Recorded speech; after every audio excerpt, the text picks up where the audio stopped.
अच्छा चल रहा है। कल भी हमारा सोशल मीडिया का वर्कशॉप हुआ, ट्रेनिंग वर्कशॉप। सारे MCLA कॉन्स्टिट्यूंसी से हमने लोगों को बुलाया था, उनके सोशल मीडिया का महत्व उनको समझाने की कोशिश हमने की, और किस तरीके से सोशल मीडिया को एक्टिव ज़्यादा किया जाए, इसके बारे में हमने उनको कल बात की। आज यहाँ पर हम लोग हमारे सारे जो मंडल अध्यक्ष हैं उनको बुलाकर उनके साथ बातचीत करेंगे, किस प्रकार से संगठनात्मक तैयारियाँ हुई है या और करनी चाहिए, इसके ऊपर बातचीत करेंगे आज की इस मीटिंग में।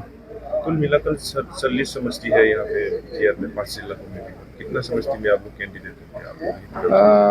अभी तो मेरे हिसाब से 38 कॉन्स्टिट्यूंसीज में हमारे पास कैंडिडेट है, और हमारा प्रयास ये रहेगा कि सारी कॉन्स्टिट्यूंसीज में हम इलेक्शन लड़ें।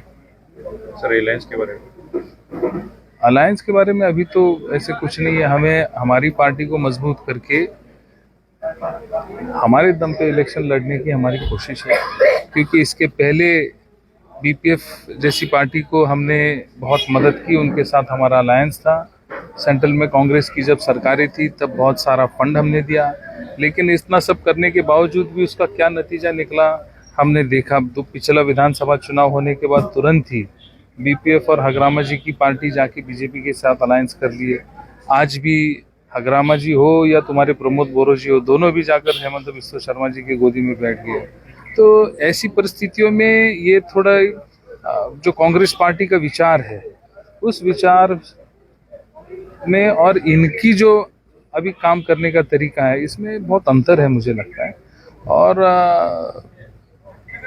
अभी तो हमारा प्रयास रहेगा कि खुद के बल पे ही हम इलेक्शन लड़ें। सर BTR के काफी कार्यकर्ता से आपका मिलना जुलना हो रहा है, अभी मीटिंग्स हो रहा है, कार्यकर्ता का कैसा जोर है, आप कैसा दिखाई दे रहे हैं? आपके जोश है, कार्यकर्ताओं में जोश है।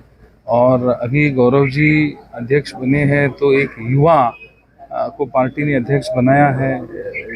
एक पढ़े लिखे है, शांत स्वभाव के है, सबको साथ लेकर चलने वाली उनकी कार्यशैली है।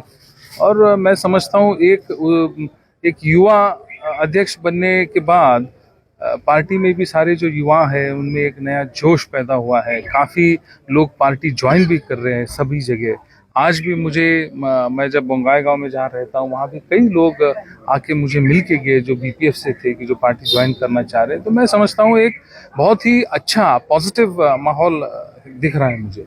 देखिए, अनुभव होना अलग बात है, और ये जो आप बोल रहे हैं ये प्रेडिक्शन करना है। प्रेडिक्शन तो मैं एस्ट्रोलॉजर तो हूँ नहीं प्रेडिक्ट करने के लिए। मैं इतना ज़रूर कह सकता हूँ कि अच्छा प्रदर्शन होगा और पार्टी अपने बलबूते पे खड़ी रहेगी BTR में, जो हमारे लिए आज सबसे बड़ी बात है। क्योंकि 15-20 साल ना गर्जन जी हमने BPF को दिया था, और उन्होंने हमारे कार्यकर्ताओं को कभी अपना माना ही नहीं, तो उसकी वजह से काफ़ी हमारी नुकसान हुआ पार्टी का। लेकिन अभी पार्टी बड़ी गंभीरता से, बड़े सीरियसली BTR में कांग्रेस पार्टी खड़ा करेगी। देखिए, इस इलेक्शन में BJP और UPPL अलायंस नहीं रहेगा ऐसा बोल रहे हैं, फिर आप क्या बोलोगे? UPPL को कुछ अपील करेंगे, मतलब UPPL कांग्रेस से अलायंस? नहीं, कोई जरूरत नहीं। हम क्यों अपील करें उनको? उनकी विचारधारा अलग है। देखिए, मैंने आपसे पहले क्या कहा, लड़ाई विचारधारा की है।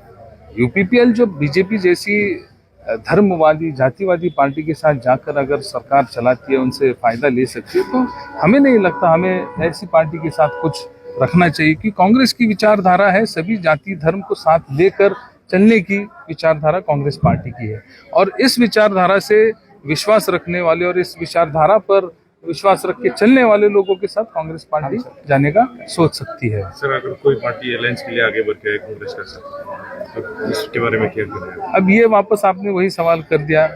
जब परिस्थिति आएगी तब उसके बारे में देखेंगे। अभी तो कुछ हमें नहीं लगता हमने किसी के साथ अलायंस करना चाहिए। आज की तारीख में तो कांग्रेस पार्टी की ये सोच है। कल का क्या होगा, ये राजनीति में कल क्या होगा ये कोई नहीं बता सकता। लेकिन कांग्रेस पार्टी आज तो कम से कम मैं ये आपको कह सकता हूँ कि अपने बलबूते पे यहाँ पर इलेक्शन लड़ना चाहती है। सर आपने कहा था 25 को BTR और 26 को आसाम। 100% जो मैंने कहा है, आप देखिएगा। आपके मुख्यमंत्री पूरी बौखलाहट में जिस तरीके का उनका व्यवहार है, जिस तरीके से उनकी बातचीत है।